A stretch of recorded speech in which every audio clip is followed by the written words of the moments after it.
Dans les épisodes précédents, nous avons parcouru plusieurs aspects essentiels de la vision du monde présentée par Rudolf Steiner dans la théosophie. Nous avons découvert la constitution de l'être humain, le corps physique, le corps éthérique, le corps astral et le moi.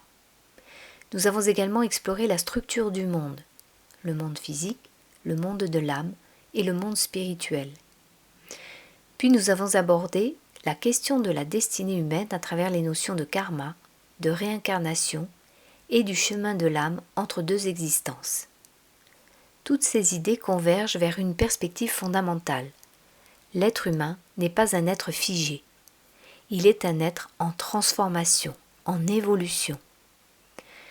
Dans cet épisode, nous allons explorer comment Rudolf Steiner décrit cette transformation progressive de l'être humain et le rôle que joue le moi dans ce processus. Le rôle central du moi. Dans la vision de Rudolf Steiner, le moi occupe une place particulière dans la constitution humaine. Le corps physique appartient au monde matériel, le corps éthérique correspond aux forces de vie, le corps astral est lié aux sensations, aux émotions et aux désirs. Mais le moi représente une dimension différente. Il est le centre de la conscience individuelle. C'est grâce au moi que l'être humain peut dire « je ». Cette capacité marque une étape importante dans l'évolution de la conscience. La transformation des différentes dimensions de l'être humain. Selon Rudolf Steiner, le moi possède la capacité de transformer progressivement les autres dimensions de l'être humain. Cette transformation ne se produit pas automatiquement. Elle résulte d'un travail intérieur. Lorsque l'être humain réfléchit à ses actions, lorsqu'il transforme certaines attitudes, lorsqu'il développe une compréhension plus profonde du monde, il modifie progressivement sa vie intérieure. Ainsi, le moi agit comme une force de transformation.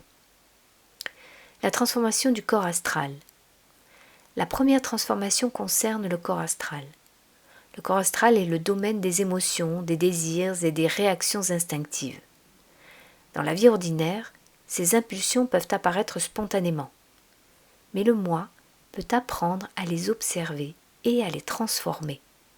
Par exemple, une réaction impulsive peut être remplacée par une compréhension plus réfléchie.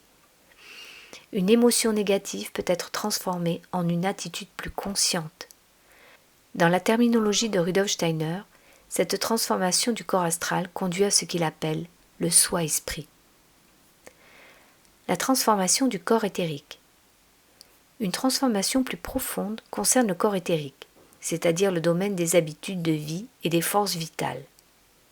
Les habitudes, les tendances profondes et certaines dispositions du caractère appartiennent à cette dimension. Ces éléments sont plus stables et plus difficiles à transformer que les réactions émotionnelles. Mais à travers un travail intérieur prolongé, l'être humain peut progressivement transformer ses forces. Cette transformation correspond à ce que Steiner appelle l'esprit de vie. La transformation du corps physique. La transformation la plus profonde concerne le corps physique lui-même. Dans la vie quotidienne, le corps physique semble être la dimension la plus stable de l'être humain. Pourtant, Rudolf Steiner affirme que l'évolution spirituelle peut également influencer cette dimension. Cette transformation est très lente et s'inscrit dans de longues périodes d'évolution. Dans la terminologie de Rudolf Steiner, elle correspond à ce qu'il appelle l'homme-esprit.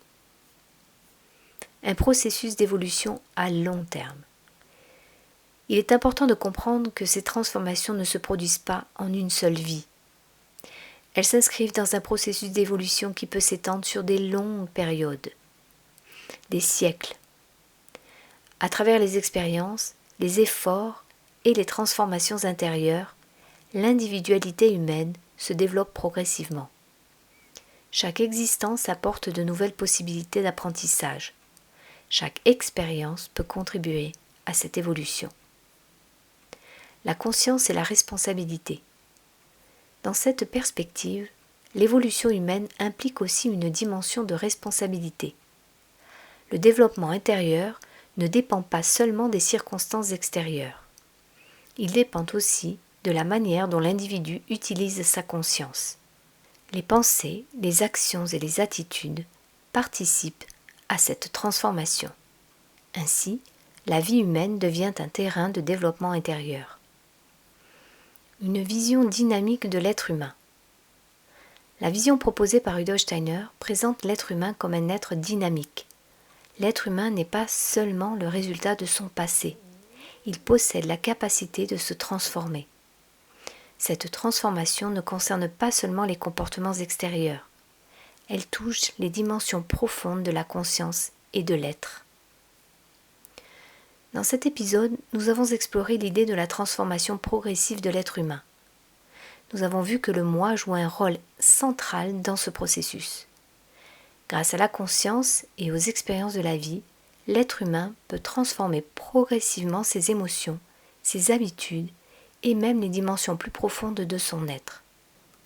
Rudolf Steiner décrit ce processus comme un chemin d'évolution qui conduit à la formation du soi-esprit, de l'esprit de vie et de l'homme-esprit.